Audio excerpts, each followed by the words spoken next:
up, everybody? Welcome to Bizarreville. I'm Charlie B. Did you miss me? Brother, you ain't been nowhere. Exactly. Now, all gloves off. I'm tired. Peanut Gang, y'all been coming in here saying this is looking mighty like a cult, right? Okay, let's get it, let's go. This sister's gonna break it down, and I'm not gonna pull no punches. If you don't want to hear the A word for butt and maybe the S word for poop, I'm telling you now, just click off. I'm warning you, because she's gonna say that like twice. That's it. But if you listen to this, y'all come here and tell me what it is. Is it a cult, or is it just him being a narcissist, or is this just him running a cult, allegedly? I don't know. Y'all come in and tell me. It's about 20-something minutes, but the sister's gonna break it down. I'll probably jump in once or twice. Let's go, man. Everybody, it's Meredith Miller with Inner Integration, helping you to self-heal after narcissistic abuse. Today, the topic I have for you is the narcissistic family is like a cult. I'm going to describe the characteristics of cults, and I'm going to describe the characteristics of narcissistic families. In other words, where a narcissist or other personality disordered individual is the matriarch or patriarch of that family. And then I'm going to give you kind of some ideas of what to expect if you do decide to defect from that cult or family, and what I recommend that you do in order to move forward and heal yourself. So if you watch any documentaries, any studies that they've done on cults, what they've found is that the majority of cult leaders are either narcissists or psychopaths. You will see those same exact dynamics in the family where the narcissist or psychopath positions him or herself as the matriarch or patriarch. There is a Netflix series called Inside the Criminal Mind.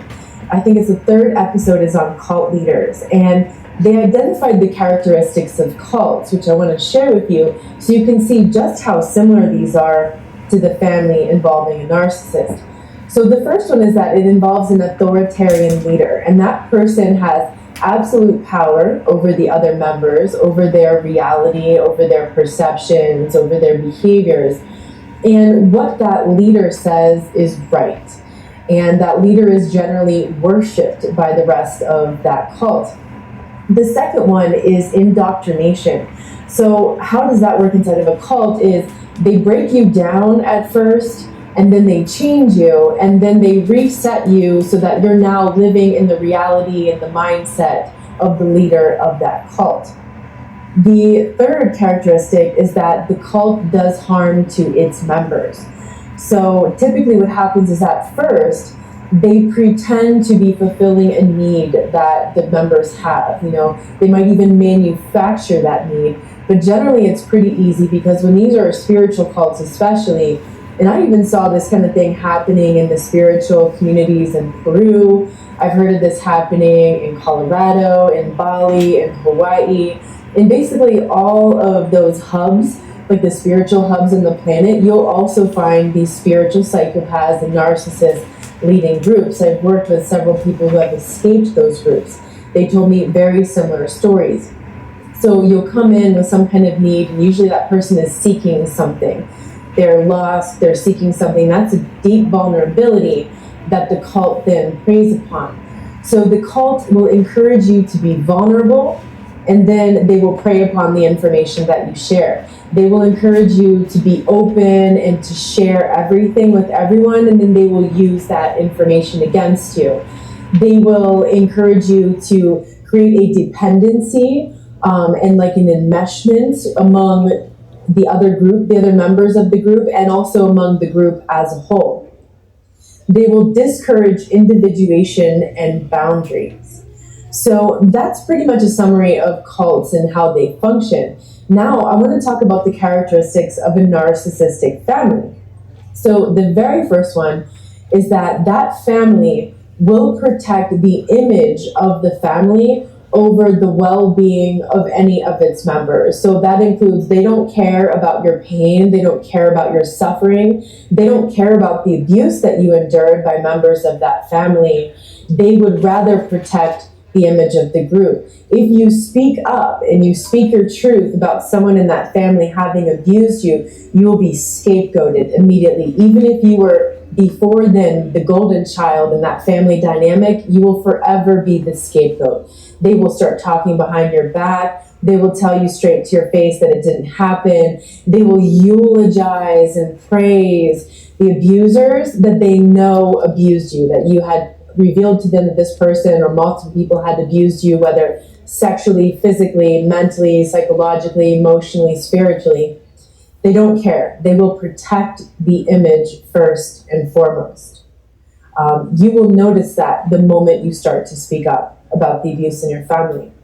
The other one, the most common characteristic of the narcissistic family is that they're all subscribed to a very distorted reality, and conformity is expected.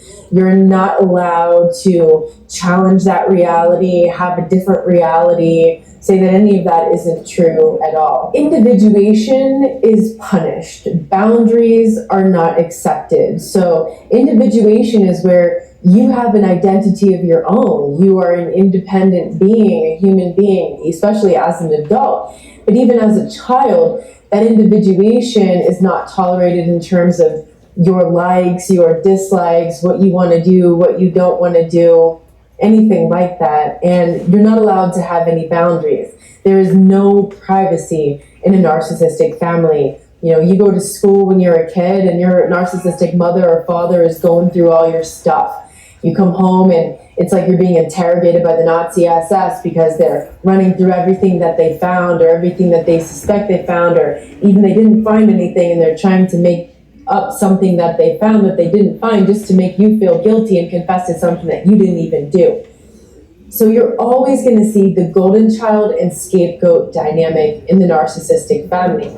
The purpose of that is to divide and conquer. They have to have the siblings warring against each other, the cousins warring against each other, always pitting people against each other, always making the matriarch or the patriarch or whomever the narcissist is in that family is going to make themselves be, the only right one, the one who everyone defers to for their sense of reality, the one who everyone defers to for their authority, for their perception. And they're always going to be trying to pit the other members against each other. They're going to tell you false things about each other. They're going to share very personal, intimate things about your life with other people that other people should not know and that you didn't want people to know. There is a tremendous amount of gossiping. I did a video on that. Some people were a bit offended by that. If you're offended easily, then probably you don't want to listen to this next part. So that gossip circle, it's often on the phone or it's on the family gatherings, and it's like, oh yeah, did you hear about so-and-so's health problems? Oh, it's just so terrible. Oh, and so-and-so and their marriage problems, and oh, poor them, they just can't have, a healthy relationship. Gee, oh, and their mental problems. Oh, and it's just gossip about the members of the family. And, the same people that they're gossiping about are the same people they're going to see at a family gathering. And to their face, they're going to be all sucking up and super helpful and kind and sweet if they're the covert type. If they're the overt type, they're pretty much just going to be a loud asshole most of the time. They're going to be that person in the family that is just always saying those ridiculous things, offensive things, racist things, loud things, and everybody else just goes, oh, that's just dad, or oh, that's just mom. So there are both covert and overt versions of what I'm describing here, depending on how that plays out in your family, whether or not the matriarch or patriarch is more overt or more covert. You're also going to notice how there are abusers and enablers in that family. There may be more than one abuser. There might be one who's like the leader, the matriarch, or the patriarch, but typically they're surrounded by similar characters, usually of the lesser order. They're not quite as smart, they're not quite as cunning, they're not quite as able to manage the whole family's authority as the matriarch or patriarch does. They're like flying monkeys, but they're also disordered. Then you get flying monkeys who are enablers, who are either clueless or naive or severely codependent and rug sweeping everything and pretending like everything's okay when it's not. This you'll see very clearly in the Pennsylvania grand jury report on the Catholic Church. You can see how there are abusers, and then there are the enablers, meaning the bishops, the higher ups, who the abuse cases were reported to. Peter gang, y'all still with me? Are y'all with me? Because if y'all are, y'all listening to this like, wait a minute, I said it, but I didn't really, was I really right when I said it? Let's proceed. Cover-uppers, these enablers, aggressively covered up the abuse. That's the exact same thing that's going to happen in the family. Those people may or may not be disordered, but they're definitely toxic if they're covering up that abuse and they're shutting down your truth because they would rather protect the image of the family. You're going to notice the very typical love bombing, devaluation, abuse cycle. That leads to the trauma bond. That leads to the Stockholm syndrome. That leads to cognitive dissonance. The narcissistic members of that family are always either going to be love bombing you or devaluing you. In the moments when you think they're just being nice and pleasant, they're not. That's part of the love bombing. Love bombing doesn't always look like over the top gushing, over the top attention and whatnot. It could just be that things are pleasant for right now. And be very careful, because if you settle into that pleasantness and you drop your guard, that is exactly the moment they're going to come around with some kind of thing that's going to hurt you. Another thing is any disagreement from, let's say, the distorted reality perception or what the narcissist says is right and true. Any sort of disagreement is taken as an attack. Then they will attack you and say that you're the one who has attacked them. You'll be punished for that. That can, again, come in more covert or overt versions. There's going to be mantras in the narcissistic family. They're going to say things like, all families are dysfunctional. Or they're going to say, family is the most important thing. Or they're going to talk about your dead elder, grandma, grandpa, great aunt, great uncle, so-and-so, just, the most important thing to them is that we stay close. Or the typical, that's just mom, that's just dad, that's just uncle so-and-so, that's just aunt so-and-so. These are mantras that are used to excuse, to rug sweep, to create sort of euphemisms to get around the abuse so that we don't actually call it abuse and we can minimize and rationalize it instead. You're often also going to find spiritual and religious abuse in the family. So if the narcissist, psychopath, etc. is religious or spiritual, they're going to use the dogma or the tenets or the beliefs of that religion or that particular spiritual school of thought to abuse people in the family. God doesn't want you to do that. You are a sinner. Those kinds of things will come from the religious families. The spiritual families will use things like, just be positive. You're so negative, when you bring up things that aren't okay for you. So it's like on top of the other kinds of forms of abuse, you're going to get the spiritual and religious abuse as well. And just like a cult, these people will infiltrate everyone in your life. So if the narcissist or psychopath is one of your parents, they will be sure to infiltrate all of your cousins, all of your friends. They're going to make, your friends their friends and try to be cool in front of your friends. And essentially what they're going to try to do is extract information and disseminate propaganda.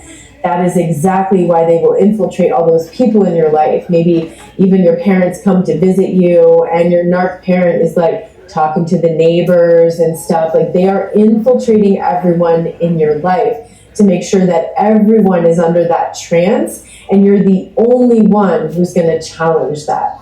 Another thing they often do in narcissistic families is hold the will over your head. They're always talking about how much money you're going to get or how the money's going to be divided, or they're going to tell you, if you do such and such, you're going to get so much money in the will. Usually what happens in narcissistic families is that money disappears somehow. Like it's not left to you. It's either not there. Either they talk about, grandpa was a millionaire, blah, blah, blah, but then where was the money? And grandpa left nothing to you and your siblings. Or they're going to talk about all the money that's waiting for you, and they're going to keep dangling that on the stick so that you keep submitting to the abuse and you keep hanging around and taking care of them, and then they die. Maybe this is one of your parents or your aunt or your uncle or something, and they die and they left nothing to you. It was all just a carrot on a stick, the future faking. The same thing that's done in intimate relationships, only in this case in the family, they're using the will to hold it over your head. And finally, what you'll notice is a similar worshiping of the matriarch or the patriarch in your family, just as it's done as in cults. So, especially if this person is a covert type, that's going to be the hardest one, because no one in your family is going to want to see that. Most people are going to be clueless and be like, your mother's just so wonderful, or your father's just a pillar of the community and family. They're going to have no idea. They're even going to snow over the people who marry into your family. They're going to create surrogate daughters and sons out of people like that. And usually those same people had a narcissistic parent.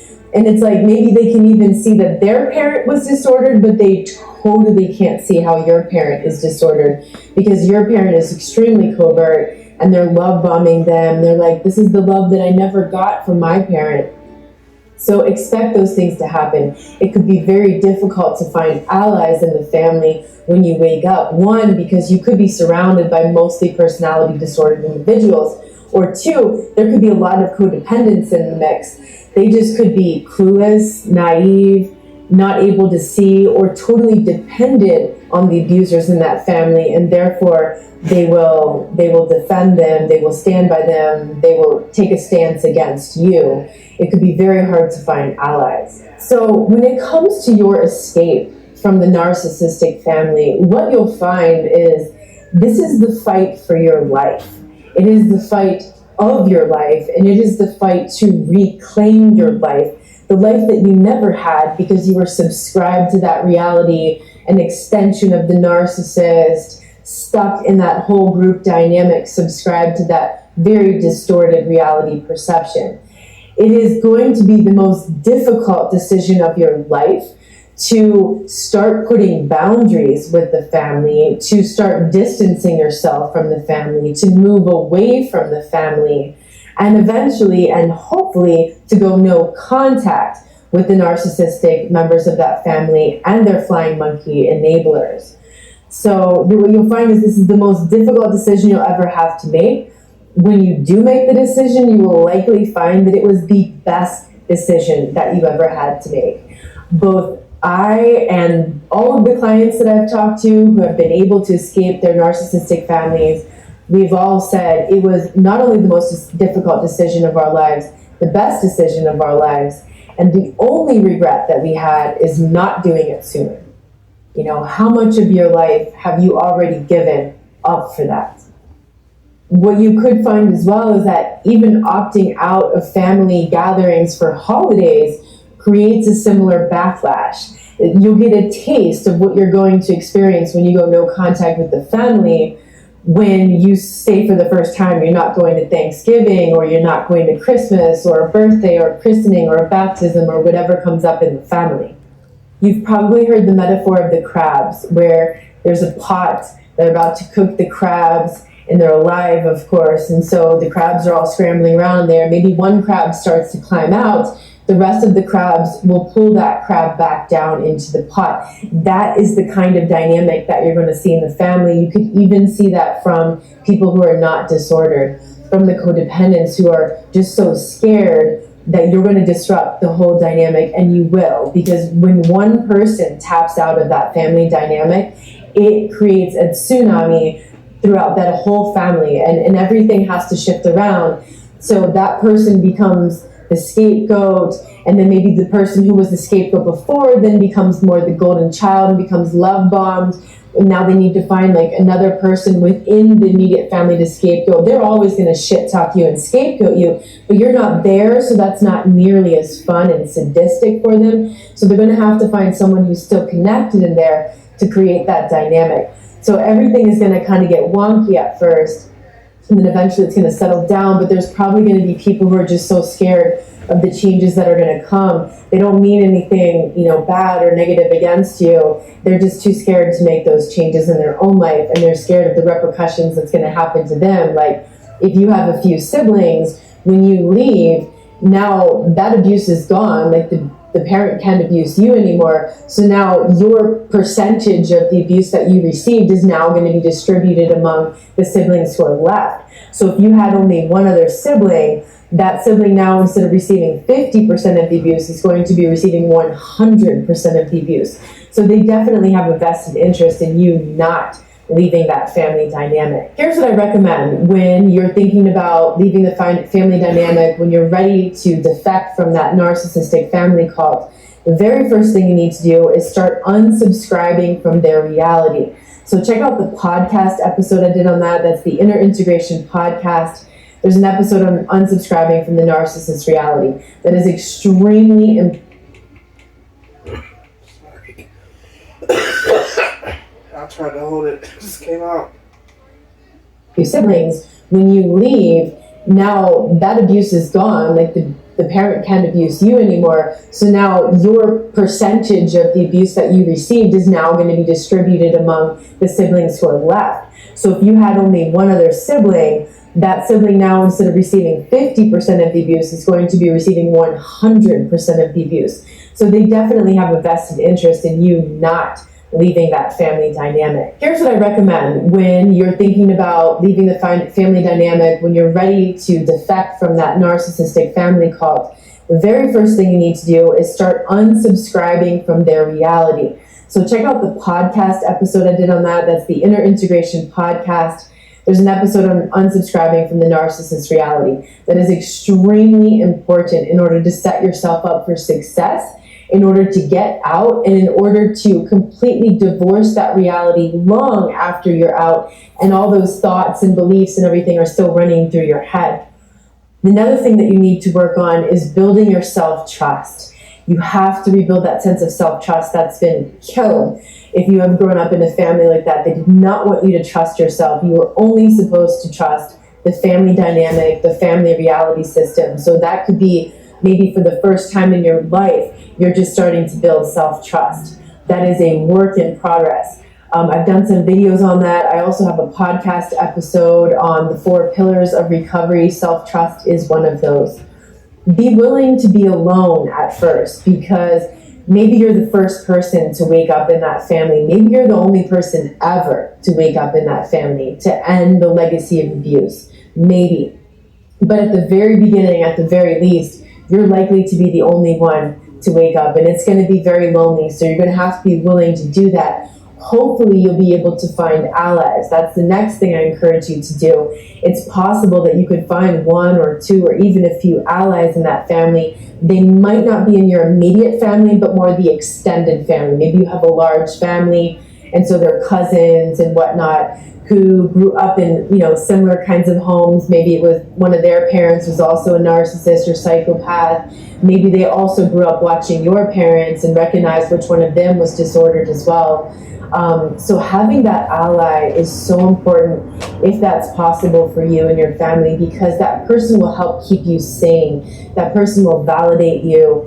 And I really don't know what I would have done without my cousin. She is like the one person who was really able to maintain her reality and get out and save her children from being exposed to that same legacy of abuse. And she was able to see my mother. I'm able to see her mother. We're able to see other family members and the things that have gone on. And it's like, I can't even tell you how life-saving that is to have an ally. If you don't have an ally in your family and you are truly alone and the only one who's going to escape from your family, you still have to find some kind of allies in your life. That doesn't always happen in stage 1. Sometimes in stage 1 of the recovery, you're totally alone.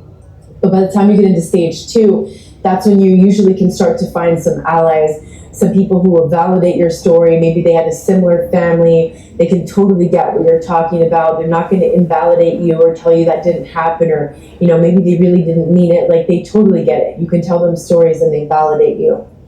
And also build a new family. Once you escape out of that, you want to build a new family.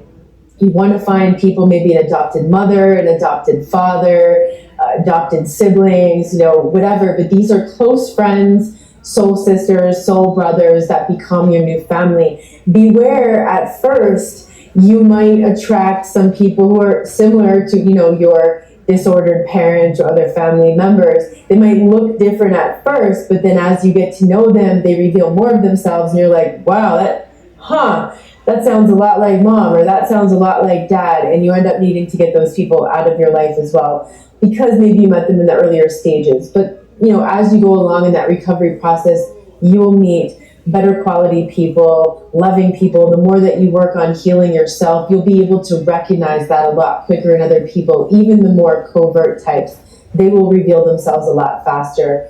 It is extremely important to go no contact when you are ready, because that will keep you sane. Like, at first, maybe you start setting boundaries and you do more minimum contact and you do the gray rock. But what you're going to find is that your nervous system keeps betraying you when you meet people like those disordered people in your family, because you're still tolerating a little bit of contact from them, maybe even a few times a year. But your nervous system will betray you when you're face to face with another abusive person. In terms of the enablers, the severe codependence in your family, that's going to be a case-by-case basis. It's going to be a moment-by-moment basis. So maybe minimal contact works right now. Not having any boundaries with that person is not going to be okay, because that person is probably in the trauma bond with the abuser, especially if they're married and they're a couple. It's like your other parent or something like that. So be careful. Definitely set boundaries. Don't share anything with that parent that you don't want getting back to the other parent. And it just might get to the point where you're realizing that person is just doing their bidding. Like, they're asking for things, or even the way they word questions, that wasn't your dad that asked the question. It was your mom telling your dad to ask you that question. So when it gets to the point where you're realizing that person has no boundaries with the abuser, they're essentially doing abuse by proxy to you. You might need to step up those boundaries. You might need to minimize the contact more. You might eventually need to get to the point where you go no contact with that person as well, which can be really sad and devastating, but maybe necessary for your health, for your sanity, for your well-being, for your peace, for your success, for your everything.